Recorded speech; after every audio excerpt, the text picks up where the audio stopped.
Hello, Manga Matt here with the December manga update. This is everything I got and read from, the December month.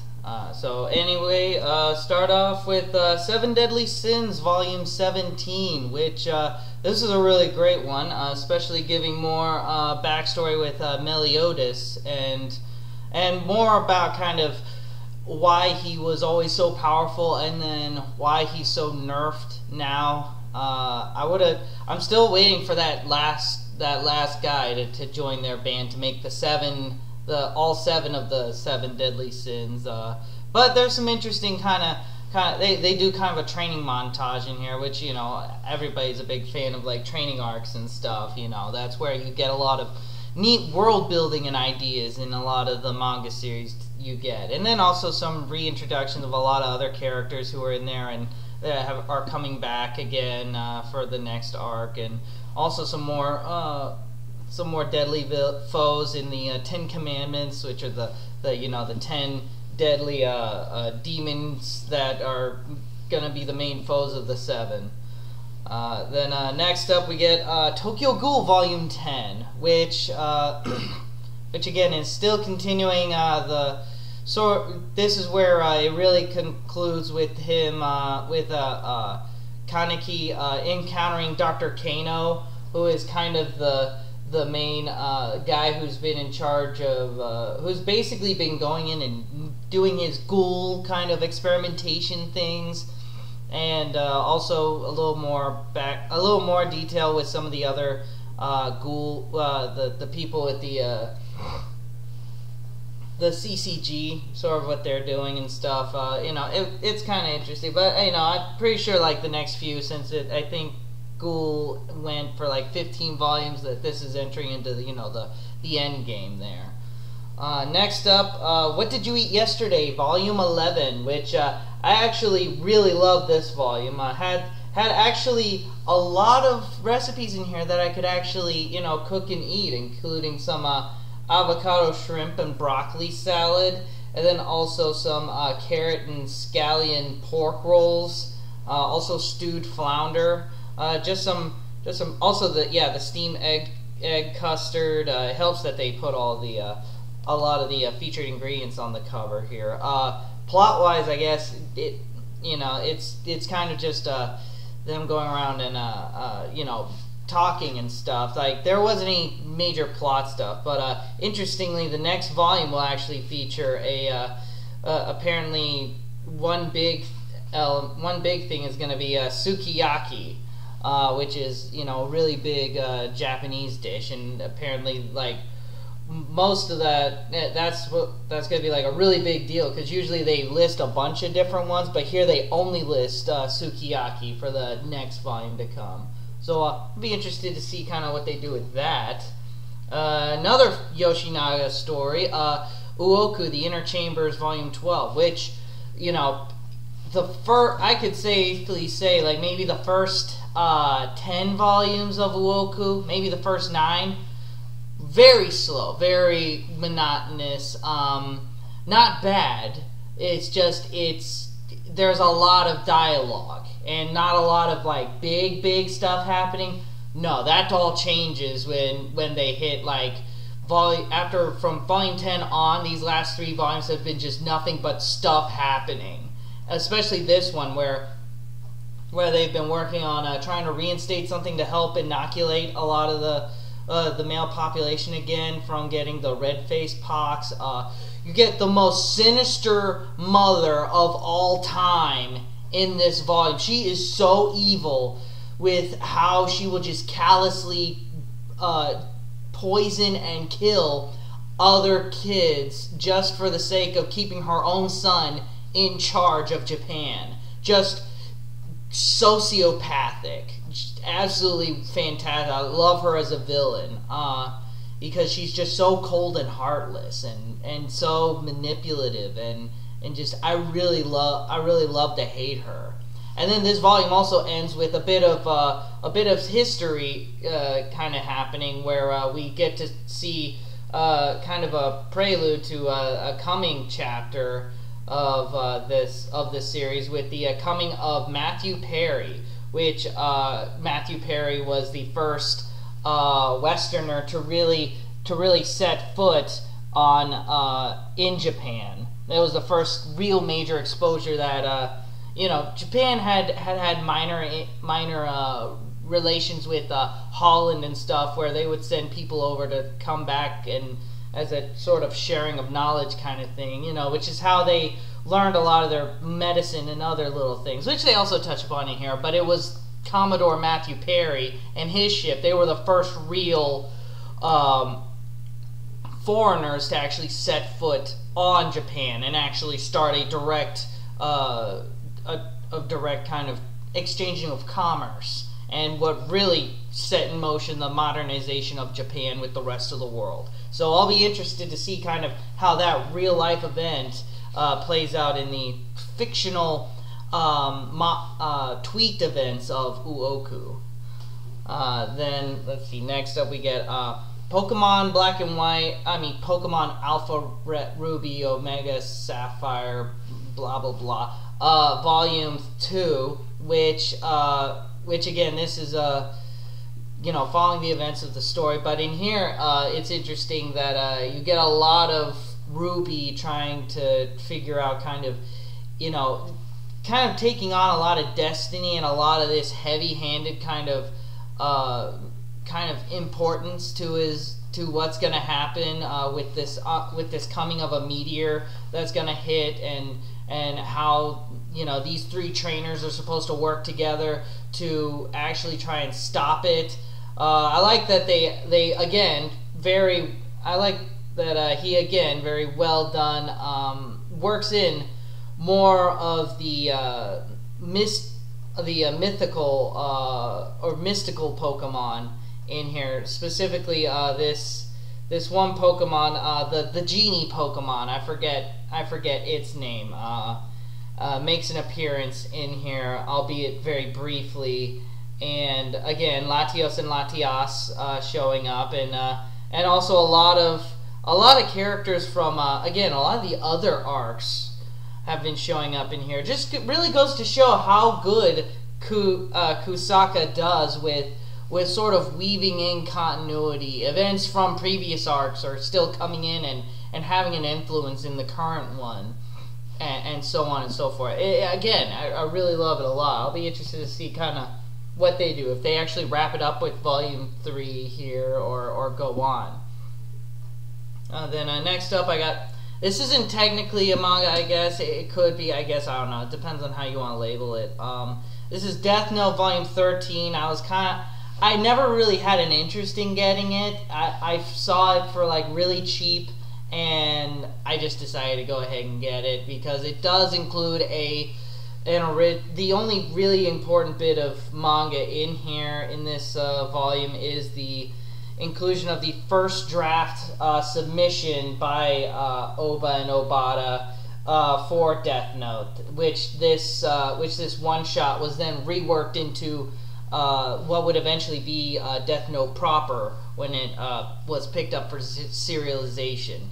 That's that, and then again also there's an endless amount of detail and background info, basically going over the entire series in Cliff Notes fashion, going over all the characters in Cliff Notes fashion, all kinds of detail.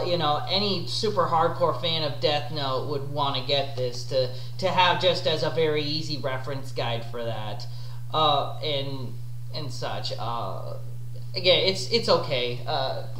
I would have been just fine if they would have maybe put, like, I don't know, if they would have put the one shot at the end of like Volume 12 or something as like an extra bonus thing to pad out the volume or something.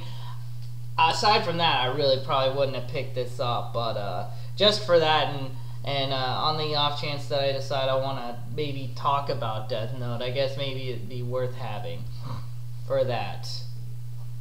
Next up, Food Wars Volume 15, which brings us into this new event with Soma and the gang having to cook in like a big festival type deal. Which again, there's always those festival episodes of manga where they go to some big festival thing and they have to either make a booth or something happens there going to it, and this is that, they at least work it into where Soma is trying to figure out a good recipe for showing off to the student body and stuff while cooking there, and it goes into a lot of details about the fact that Soma can't compete against this main rival guy, one of the Council of 10, who's a master of Chinese cooking, and it's the first time I guess Soma's really outclassed. Kind of he's working his way through the main rivals here, I guess. But it was a pretty good one.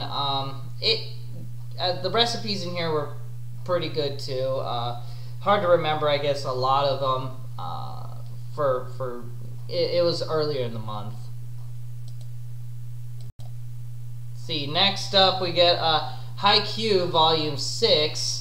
Which, again, this is one of those ones I read in the earlier month. Yeah, they're still facing off against Date High, I believe, or I think maybe they've encountered the next. Oh no, they're having a rematch with Aoba Josai. Let's see, claim victory in the holiday family real game. Let's see. I'm gonna be honest. I have a hard time remembering some of. I think they beat Date High in this volume, and then they're having a rematch with. They're gonna be having a rematch with the guys they had in the last one. The first time around again, and again it was a good volume. I just forgot. Kuroko's basketball I remember a little bit more of. The sports mangas are always the first one to go in my memory because I just remember like the action and stuff, and then it all kind of bleeds out. But I still really love this one. With actually this one, I believe.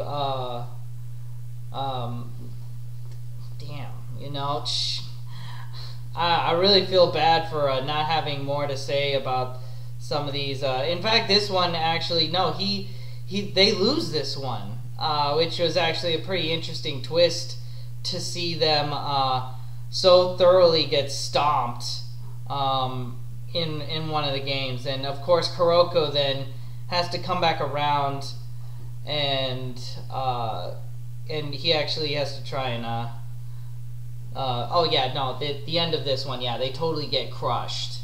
But 112 points to 55, they couldn't even come back from it.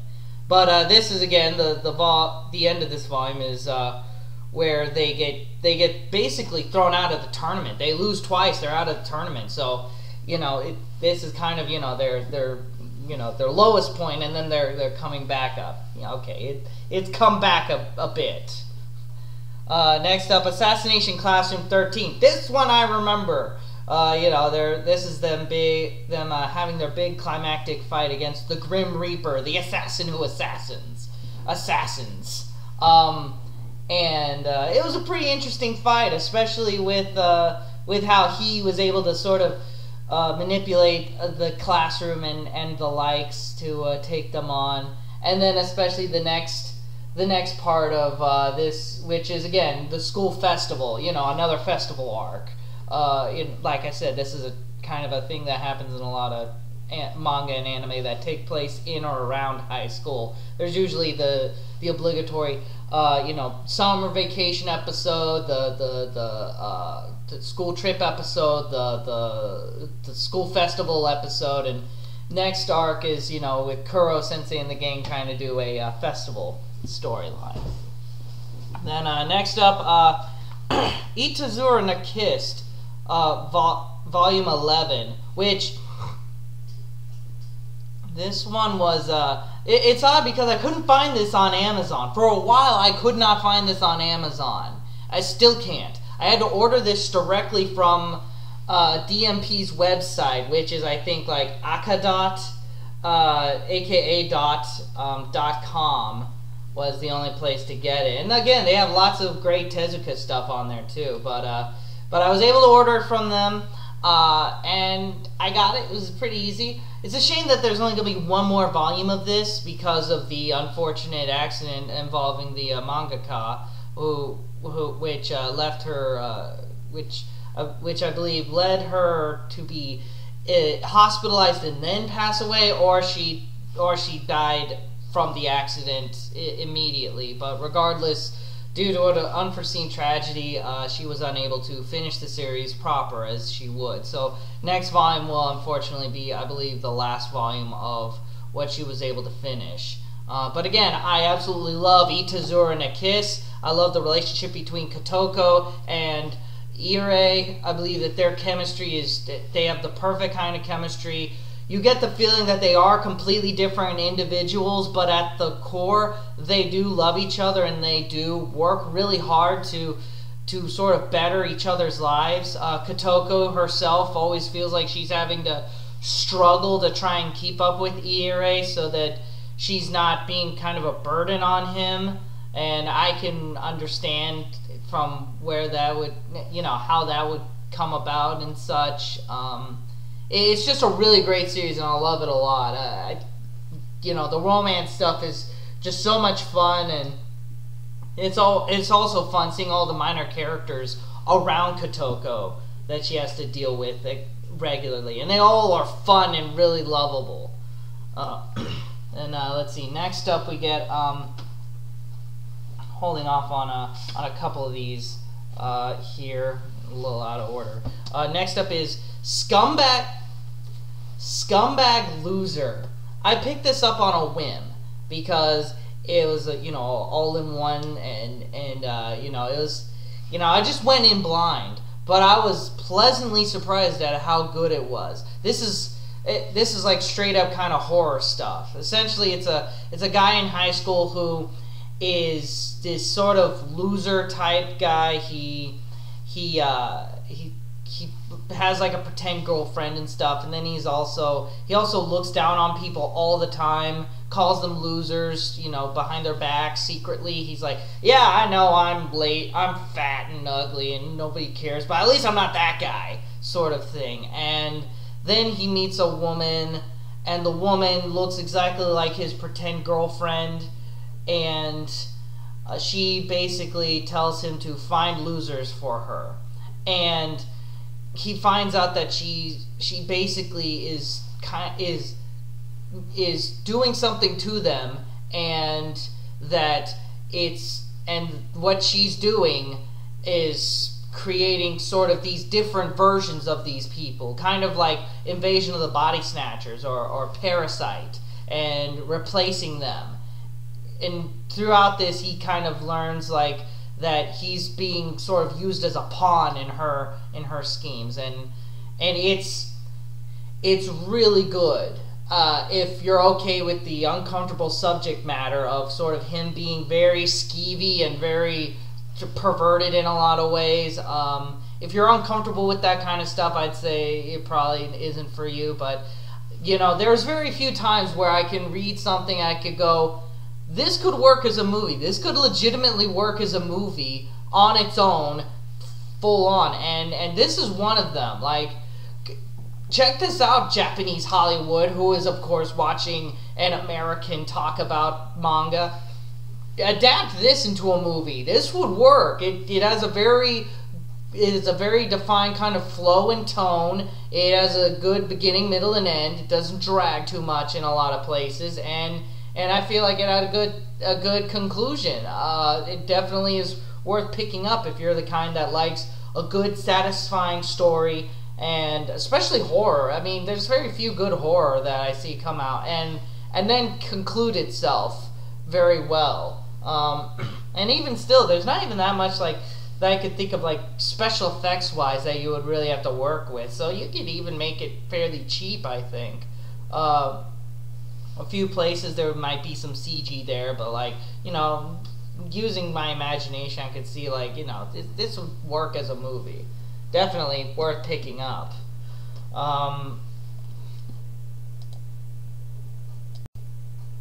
See, next up we get new Lone Wolf and Cub Volume 11, which ends. new Lone Wolf and Cub, and then ends the entire saga of Lone Wolf and Cub as it exists now with the companion series. Was it a good ending? I'd say it was a good ending. Was it as good as Lone Wolf and Cub, the proper series? No.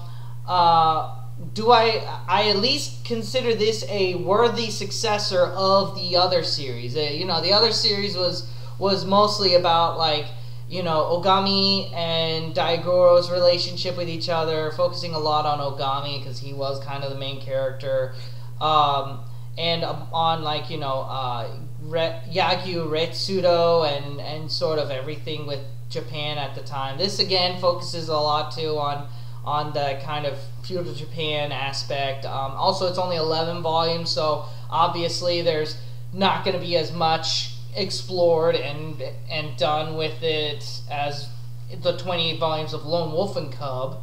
But as far as developing Daigoro, which there was that in the Lone Wolf and Cub series, but it wasn't a whole lot, which again, you know, Daigoro was maybe like, what, 4 years old? I mean, you're not going to get that much development out of a 4-year-old as a character, but I would at least say that Daigoro wasn't just some bucket that you know, Ogami was just carrying around as some kind of thing to be put in peril repeatedly. You know, he wasn't just a lamp or something to pick up and carry around. He had personality. He had things that he did and felt, and there was even a few times in the original series he did things on his own to sort of flesh him out and explore. But in here, I definitely get the feeling of how Daigoro sort of is shaped and becomes kind of this kind of what you would see as a future successor to Ogami.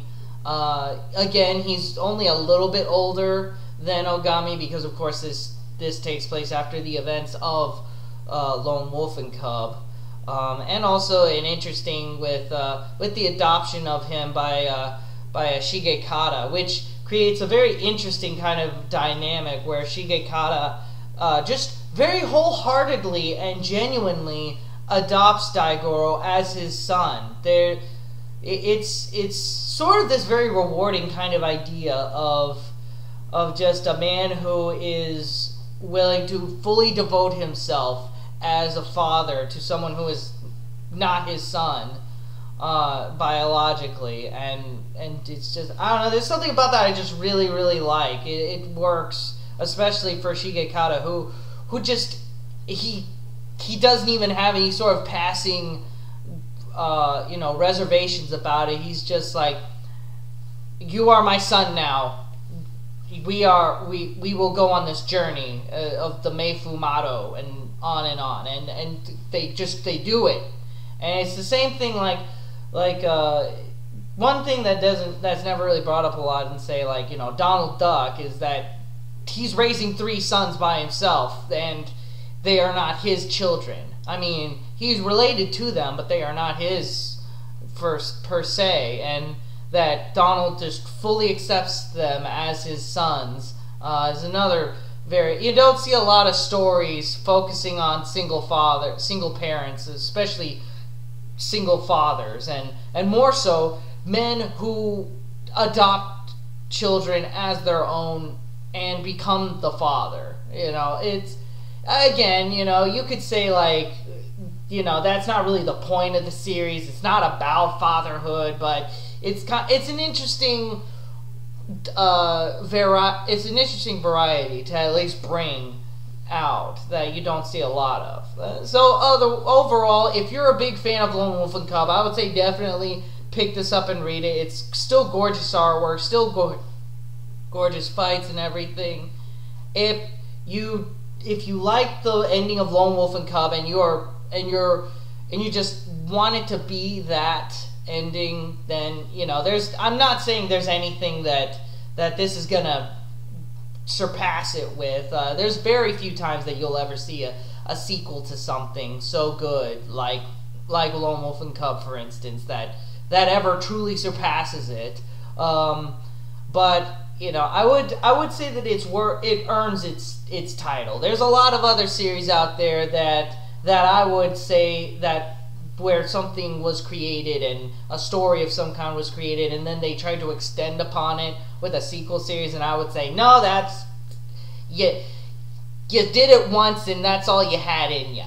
But this, I would at least say, I would accept it. I accept it in my own personal canon that this is what would happen after the events of Lone Wolf and Cub. There you go. Next up, Attack on Titan, Volume 20. 20 volumes of Attack on Titan. I know, I can't believe it either. And just in time for Season 3 to finally start kicking off this year. Finally took you long enough, didn't it? So, again, in this volume, they're still fighting the Colossus Titan and the Armor Titan in this very precarious kind of situation, and they're finally throwing everything they have at them. They're fighting a war on two fronts, and their forces are divided. Their numbers are small, and they're just putting everything on calculated gambles, and it's one of those really great kind of fights that Attack on Titan is known for. And the ending of this volume leaves you with just the worst kind of sacrificing. Like, oh man, if he's really willing to go the distance and make that sacrifice at the end like a permanent and not cop out on it, I'd be like, man, you got some balls on you. That's what I'm talking about. That's what I came to see. That's what I paid my ticket for. But overall, I still love Attack on Titan. Haters can hate, man. But, I still love Attack on Titan for what it does overall. Alright, and then, let's see, what do I got here? Another thing that I've been meaning to get for a while and never really got around to is I got the first volume of this a few years ago, and I never got around to getting the second volume. And then I was like, I'll just get the second volume to finally finish it off. And that's Volume 2 of Doubt. I reread Volume 1 and then Volume 2, and I can say it's good. It's not amazing. Especially the ending. I think the ending was kind of a cop-out because it deals a lot with some stuff, and it's depending on how much you're willing to buy into the premise of the series and what it presents to you as to how well you're willing to buy into how it ends, is okay. It's okay. It's not bad. It's not the best thing. It set the bar pretty high, and it came short of that. It came short of the bar that it set for me. Again, it's good. If you want to buy something that's sort of a mystery kind of series, and you don't want to read a lot of mangas to get to the end, I'd say Doubt is good for that. This was the first thing he did, and it was still good. I mean, people said like the later stuff he did was better, so I mean, you can definitely see from this if you're gonna want the other stuff he did. Speaking of other stuff he did, that's exactly what I checked out with Judge, volumes 1 through 6. Now, Judge is, again, a very similar premise to Doubt. It's essentially a bunch of kids who are all taken and put inside this kind of locked room, and they're supposed to play out some kind of sadistic game with each other, where lives are on the line. In Doubt, it was trying to figure out who amongst them is kind of the traitor. In Judge, it's all the 7 of the kids are 8 of the kids are brought in. One of them is killed immediately. Spoilers. And the whole thing is that every 12 hours inside this locked area, they will eventually have to vote on one of them to die, and whoever gets the most votes to die, dies. If not everybody votes, then everybody dies, and it's playing out this drama of why they're here, what they're here for, what's their connection to each other, how can they beat the game, how can they get out, you know, all that kind of stuff. Overall, I would say this is a much superior version to Doubt. If you're into like those kind of cerebral kind of thriller suspense stories like that, I would highly recommend Judge, especially over Doubt, which I thought the only weakness of Doubt was it didn't quite have as good of an ending as it could have had. You know, something like that where it's mystery bound, you gotta have a good ending. You know, the mystery is only as good as how well it ends and wraps up and stuff. But overall, I thought Judge was very good. I already went and got the first 3 volumes of. I'm going to be getting the first 3 volumes of Secret, which is the series he's currently working on, which reviews have said it's even better than Judge, so I'll be interested to see how that rolls out. Then next up, let's see, this was very early, you know, little treat from the people on Kickstarter who are working on some manga series, and this is Urosukidoji, Legend of the Overfiend. For a lot of you real old school manga and anime fans out there, Legend of the Overfiend means something. For a lot of you newer folks out there, Urosukidoji, or again Legend of the Overfiend as it's called, is maybe the most influential, one of the most influential animes in American consciousness, or at the very least, you know, outside of Japan. And I'm sure it also has some influences in Japan as well. This is a hentai, of course. It's maybe the most at least influential or noteworthy hentai to come out. And noteworthy in the fact that this is the series that predicated and established the idea of hentai as involving tentacles in them. This, when people talk about like, oh, all that hentai tentacle porn stuff, this is the series they are talking about. For a lot of people that were first exposed to a lot of adult or mature or explicit anime out there back in the 80s and 90s, like the first like, ooh, boobies kind of thing, this is what a lot of them were exposed to. Or also Toshio Maeda's other works, including La Blue Girl. If you didn't see Legend of the Overfiend, you saw La Blue Girl. And this is the guy that did both of them. And this is the one that's a bit more infamous of them. This is where it was a bunch of tentacle hentai stuff. And I, you know, Faku Entertainment decided to do some really gorgeous restorations of Legend of the Overfiend, so for people to want to get and read it. Central Park Media previously did 6 volumes released of this, and they were a very poor quality. This absolutely gorgeous. Let me check first. Absolutely gorgeous. Redone pages, like just heavy stock paper. It's absolutely gorgeous to look at in a lot of places. Also even some colored pages in a lot of places. You know, some artwork was redrawn to get put in here. Nice dust jacket, and there's 5 more of these coming. And it's if you're of the kind that maybe always wanted to check out the series, the OVA is a poor adaptation because they couldn't fit all of it into one OVA. What they had, they just worked with what they had and did it in here.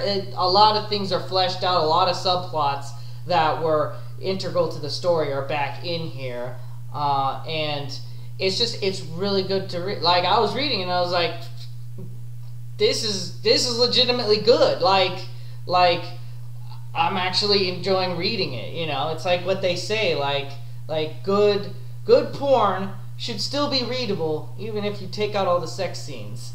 And this, yeah, I would say that. In fact, a lot of the sex scenes in here aren't, they're just kind of there. They don't really drag out the story. They don't really, you know, it's good. I mean, like I said, if you're not into porn, if you're not into nudity, if you're not into like a lot of really risque stuff, you know, obviously avoid this. This is not for you. But if you're the kind of person that wants to see kind of where a lot of trends started in certain areas, and you want to see, like, and if you're interested or intrigued by it, I definitely say pick it up. They're going to be making this available for people to buy soon, I believe. They mostly just got this out for the backers who just got the 1 volume. I, of course, got all 6. So when those come out, they'll come out later. So there you go for that. Next up, we got 2 series that I had been working on reading throughout the year, and finally completed both of them. One is Iorn Wok Jan, volumes 19 through 27. This is the rest of Iorn Wok Jan. I absolutely love this series. It is so good, so over the top, so much fun. Just John just cooking stuff, and especially the final arcs here where John is cooking sharks, and he has to jump into a shark tank, and he wrestles a shark and throws it out so he can eat it.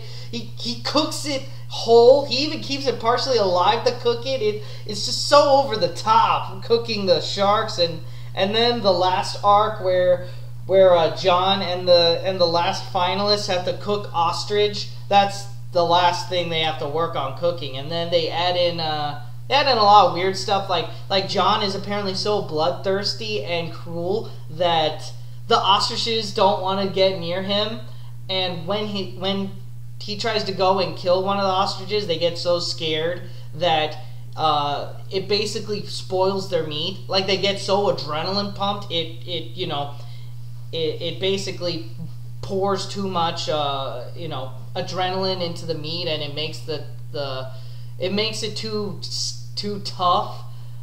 He has to figure out a way how to kill the birds calmly and softly, and it's even better is Otani, the judge. He picks ostriches specifically because he knows that John can't cook with them.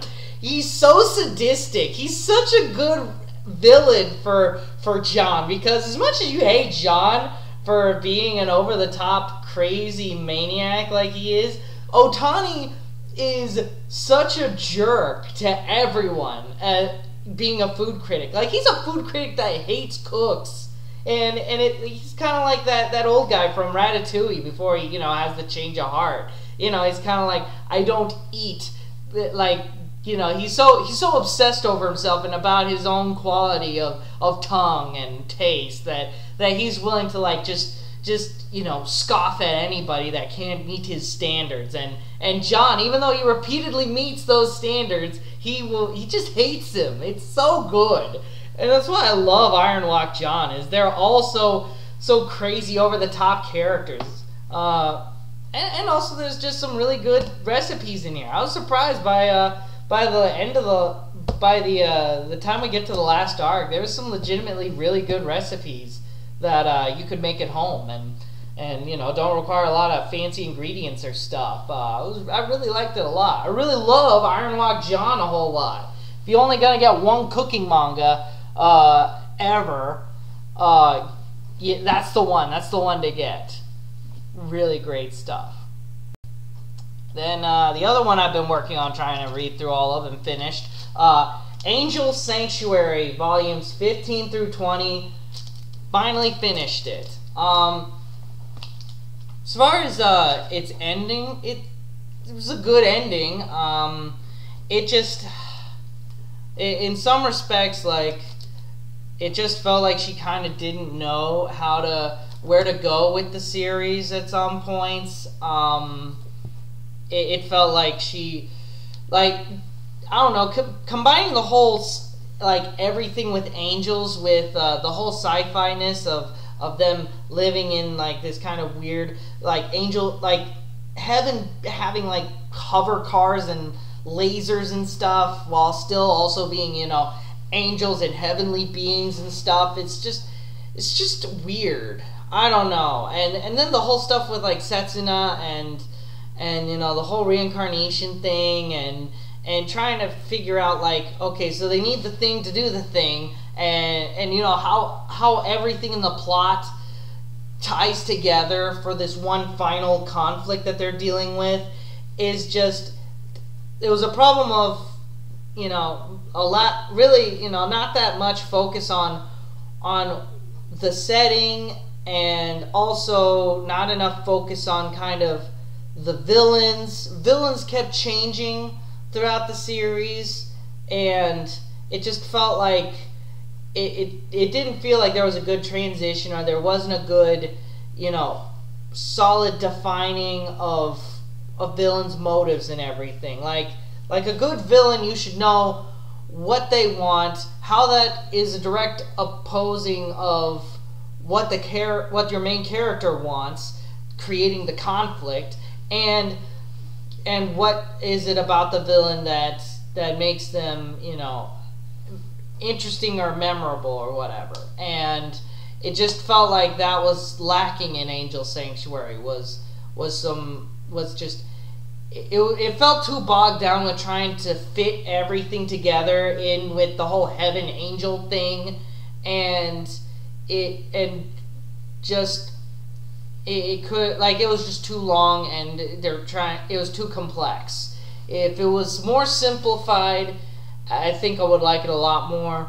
It's definitely a reason why Kaori Yuki never has done a manga series quite this long before or since. Her other series have all been, you know, Alice in Murderland being the current ongoing one, excluded. Her other stuff have either been like 3 or 5 volumes long. You know, the Kane Saga was, you know, 5 volumes plus Godchild, which was 8 volumes, 13 volumes, but even still, that was kind of more episodic because it was predicated on a lot of like Victorian mystery murder stuff. So definitely not that complex in relation to Angel Sanctuary. I would say that it's still good in the sense that it deals with a lot of interesting ideas, and it's just interesting to read. I don't know if it's necessarily interesting in a good way or a bad way, but you know, it's something. It's something. I'll give it that. Angel Sanctuary, you are definitely something. But again, if you're really turned off by the whole incest thing, which again, I think that it deals with it in the way that I thought was the best, which was, you know, they deal it as a tragedy, because, you know, if you sort of harken it back to a lot of like Greek tragedies and romantic tragedies from like Shakespeare and stuff, like that would be how it would be done. And, you know, a lot of things in Angel Sanctuary come off as being very kind of operatic in a lot of ways, with a lot of, you know, great tragedy or great comedy, and, you know, great lighthearted drama or great tragedy kind of things, and I think it does work on that, like as a more modernized, more recent kind of idea of that being played out. So that's all I got for Angel Sanctuary. And then of course, as I try to do, this is my special kind of thing to put at the end. This is I got this all in the issues form, so bear with me with this. This is Heavy Metal Warrior Xenon. This is all 26 issues of the series. This was one of the ones that what was it? This is one of the first things. Oh no, 23. There's 23 issues of Xenon. This was one of those series that Viz put out in its very, very early heyday, and I just got it all in issue form because it was just cheaper that way. This is This is you know, the story of a guy who he's captured by this sinister group, and then he's modified into this sort of robotic warrior to be sold as a weapon, and he promptly escapes and tries to fight back against the group that changed him in the first place. So right off the bat, it's a very, very similar premise to like Kamen Rider and the Guyver. A lot of these sort of, you know, tragic hero type series. And the only thing, it's just a shame that it's not more interesting than that.